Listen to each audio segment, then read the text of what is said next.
Hi ಎಲ್ರಿಗೂ ನಮಸ್ಕಾರ. ನಾನಿವತ್ತು ಮುರು ಮೀನಿನ ಸಾರನ್ನು ಮಾಡ್ತಾಯಿದ್ದೀನಿ. ಸ್ವಲ್ಪ ಡಿಫ್ರೆಂಟಾಗಿ ಮಾಡ್ತಾಯಿದ್ದೀನಿ. ಹಾಗೆ ನಿಮಗೂ ಸಹ ಇದು ಇಷ್ಟ ಆಗ್ಬೋದು. ನೀವು ಸಹ ಟ್ರೈ ಮಾಡಿ ನೋಡಿ ಇಷ್ಟ ಆಗುತ್ತಾ ಅಂತ ಹೇಳಿ. ಹಾಗೆ ನಾನು ಮುರು ಮೀನು ಸಾರಿಗೆ ಏನೆಲ್ಲ ಬೇಕು ಅಂತ ಹೇಳಿ ಇಂಗ್ರೀಡಿಯೆಂಟ್ಸನ್ನು ಹೇಳ್ತೀನಿ. ಈಗ ನಾನು ಮೆಣಸು ತೆಗೆದುಕೊಂಡಿದ್ದೇನೆ. ಬ್ಯಾಡಗಿ ಮೆಣಸಿನಕಾಯಿ ಹಾಗೆ ಖಾರದ ಮೆಣಸನ್ನು ಒಟ್ಟಿಗೆ ಹಾಕಿದ್ದೇನೆ ನಾನು. ಈಗ 1.5 ಸ್ಪೂನ್ ಆಗುವಷ್ಟು ಕೊತ್ತಂಬರಿ, ಹಾಗೆ ಅರ್ಧ ಸ್ಪೂನ್ ಆಗುವಷ್ಟು ಜೀರಿಗೆ, 10 ರಿಂದ 15 ಮೆಂತ್ಯ ಕಾಳು, ಹಾಗೆ ಇದಕ್ಕೆ ಅರಶಿನ ಅರ್ಧ ಸ್ಪೂನ್ ಆಗುವಷ್ಟು ನಾನು ಅರಶಿನ ತಗೊಂಡಿದ್ದೇನೆ.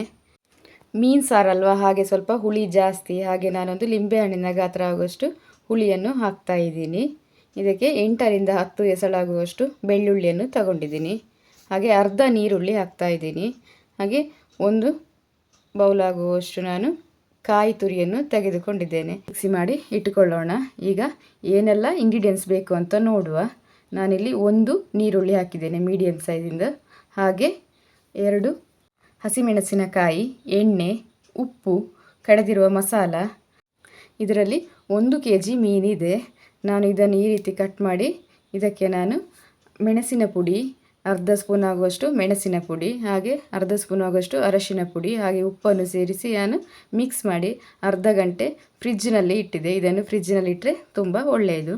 ಈಗ ನಾವು ಒಂದು ಪ್ಯಾನ್ಗೆ ಸ್ವಲ್ಪ ಎಣ್ಣೆ ಹಾಕುವ. ಎಣ್ಣೆ ಬಿಸಿಯಾದ ನಂತರ ನಾವೀಗ ಮೀನನ್ನು, ಈಗ ಮ್ಯಾರಿನೇಟ್ ಮಾಡಿದ ಮೀನನ್ನು ತೆಗೆದು ಒಂದೊಂದಾಗಿ ಇದಕ್ಕೆ ಹಾಕಿ ಫ್ರೈ ಮಾಡುವ.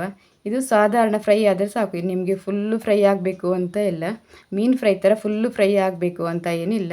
ಸ್ವಲ್ಪ ಆ ಸೈಡಿಗೆ ತಿರುಚಿ ಮಗುಚಿ ಹಾಕಿ 2 ಸೈಡನ್ನು ನಾವು ಫ್ರೈ ಮಾಡಬೇಕು.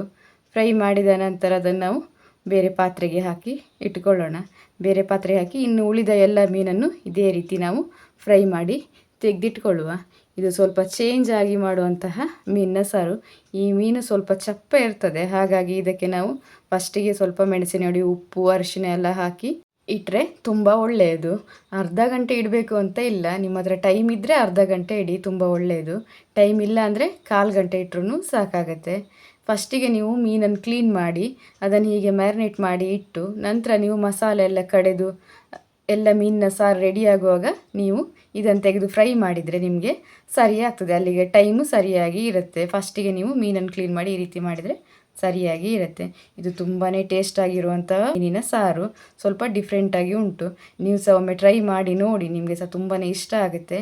ಈಗ ನಾನು ಫಸ್ಟ್ ಸಲಿದೆ ಎಲ್ಲ ತೆಗಿತಾ ಇದ್ದೇನೆ. ಹಾಗೆ ಇನ್ನೊಂದು ಸರ್ತಿ ಉಂಟು, ಅದನ್ನೆಲ್ಲ ಹಾಕಿ ನೋಡಿ. ಈಗ ಹೀಗೆ ಆಗಿದೆ, ಅದೆಲ್ಲ ಮೀನು ಸಹ ಫ್ರೈ ಆಗಿದೆ. ಫ್ರೈ ಆದ ನಂತರ ಈಗ ನಾನು ಮೀನಿನ ಸಾರನ್ನು ಮಾಡುವ. ಈಗ ನಾನು ಒಂದು ಪಾತ್ರೆಯನ್ನು ಇಟ್ಟು ಅದಕ್ಕೆ ನಾವೀಗ ಕಡೆದಿರುವ ಮಸಾಲವನ್ನು ಹಾಕ್ತಾ ಇದ್ದೀನಿ. ಈಗ ಪಾತ್ರೆ ಸ್ವಲ್ಪ ಬಿಸಿಯಾಗಲಿ. ಬಿಸಿಯಾದ ನಂತರ ಕಡೆದಿರುವ ಮಸಾಲವನ್ನು ನಾನು ಡೈರೆಕ್ಟ್ ಹಾಕ್ತಾ ಇದ್ದೀನಿ. ನೀರುಳ್ಳಿನೂ ಸಹ ಇದಕ್ಕೆ ಡೈರೆಕ್ಟಾಗಿ ಹಾಕ್ತಾ ಇದ್ದೀನಿ. ಯಾವುದೇ ಥರ ನೀರುಳ್ಳಿಯನ್ನು ಫ್ರೈ ಮಾಡಿ ಹಾಕ್ತಾ ಇಲ್ಲ. ನಾನು ಇದಕ್ಕೆ ಎಲ್ಲ ಕಡೆದ ಮಸಾಲವನ್ನು ಹಾಕಿ ಅದಕ್ಕೆ ಎಷ್ಟು ನೀರು ಬೇಕು ಅಂತ ನೋಡಿ ಅಷ್ಟು ನೀರನ್ನು ಹಾಕ್ತಾ ಇದ್ದೀನಿ. ಸ್ವಲ್ಪ ದಪ್ಪನೇ ಇಡಬೇಕು, ತುಂಬ ನೀರಾದರೆ ಚೆನ್ನಾಗಿರೋದಿಲ್ಲ. ಹಾಗಾಗಿ ನಾನು ಸ್ವಲ್ಪ ದಪ್ಪನೇ ಇಡ್ತಾ ಇದ್ದೀನಿ. ಗಟ್ಟಿ ಗಟ್ಟಿಯಾಗಿದ್ದರೆ ಚೆನ್ನಾಗಿರುತ್ತೆ. ಹಾಗೆ ಕಟ್ ಮಾಡಿಟ್ಟಿದ್ದ ಹಸಿಮೆಣಸಿನಕಾಯಿ, ನೀರುಳ್ಳಿ ಹಾಕ್ತಾ ಇದ್ದೀನಿ. ನಿಮಗೆ ಈ ಟೈಮಿಗೆ ಎಷ್ಟು ನೀರು ಬೇಕು ಅಂತ ಹೇಳಿ ನೋಡಿ ನೀರನ್ನು ಹಾಕಿ ಚೆನ್ನಾಗಿ ಮಿಕ್ಸ್ ಮಾಡಿ. ನಾನು ನೋಡಿ ಇಷ್ಟು ದಪ್ಪ ಇಟ್ಟಿದ್ದೇನೆ, ಇಷ್ಟು ದಪ್ಪ ಸಾಕು. ಈಗ ನಾನು ಇದಕ್ಕೆ ಉಪ್ಪನ್ನು ಹಾಕ್ತಾ ಇದ್ದೀನಿ.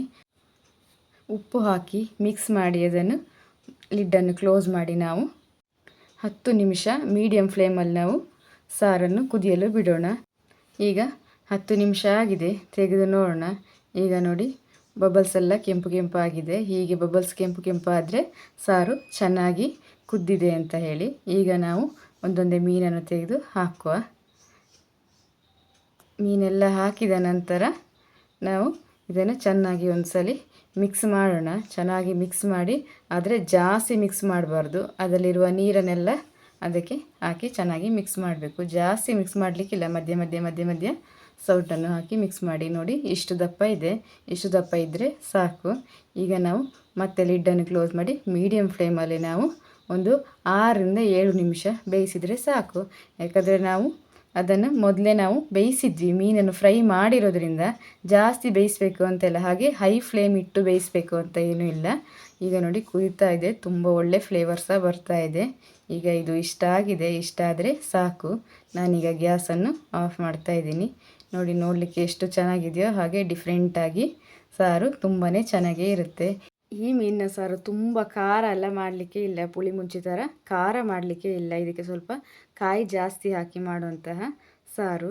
ಹಾಗೆ ಯಾರೆಲ್ಲ ನಮ್ಮ ಚಾನಲ್ ನೋಡ್ತಾ ಇದ್ದೀರೋ ಪ್ಲೀಸ್ ಸಬ್ಸ್ಕ್ರೈಬ್ ಮಾಡಿ, ಸೈಡಲ್ಲಿರುವ ಬೆಲ್ ಬಟನನ್ನು ಪ್ರೆಸ್ ಮಾಡಿ, ಹಾಗೆ ಕಮೆಂಟ್ ಮಾಡಿ, ಶೇರ್ ಮಾಡಿ.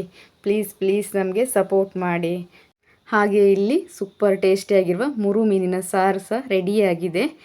ನಮಗೆ ಸಪೋರ್ಟ್ ಮಾಡಿದ ನಿಮ್ಮೆಲ್ಲರಿಗೂ ಥ್ಯಾಂಕ್ ಯು ಫಾರ್ ವಾಚಿಂಗ್.